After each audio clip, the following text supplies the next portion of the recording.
మన ప్రభువును రక్షకుడైన యేసుక్రీస్తు ప్రభుల వారి శ్రేష్టమైన నామములో బెతస్తా విడుదల పరిచర్య తరపున మీ అందరికీ ప్రేమపూర్వకమైన వందనాలు. ఈ దిన వాక్య ధ్యానము, దేవుడు నిత్యము నిన్ను ఆశీర్వదించునుగాక. కీర్తనల గ్రంథం 45వ అధ్యాయము 2వ వచనం. యేసు ప్రభువు భూమిపై నివసించినప్పుడు ఆయన అందం శరీర సంబంధమైనది కాదు, అది ఆధ్యాత్మికం. ఆయన పెదవులపై దయ పోయబడింది. ఆయనకు నీతి న్యాయాలంటే ఎంతో ఇష్టం, దుర్మార్గత అంటే ఎంతో అసహ్యము.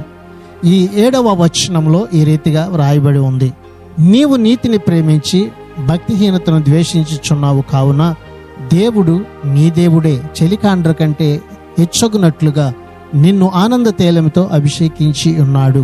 అందువల్ల తండ్రి అయిన దేవుడు ఆయనకి శాశ్వత దీవెనలను ఇచ్చాడు. ప్రార్థన. మహాపరిశుద్ధుడా, మహోన్నతుడా, జీవాధిపతి, మా మంచి యేసయ్య, మరొక నూతన దినాన్ని మాకిచ్చినందుకు నీకు వందనాలు, స్తోత్రాలు చెల్లిస్తూ నీ నిత్యమైనటువంటి ఆశీర్వాదమును అనుభవించినట్లుగా ప్రభువా మమ్మల్ని అందరినీ కూడా సిద్ధపరచమని యేసు ప్రశస్త నామములో ప్రార్థించి అడిగి వేడుకుంటున్నాము తండ్రి. ఆమెన్.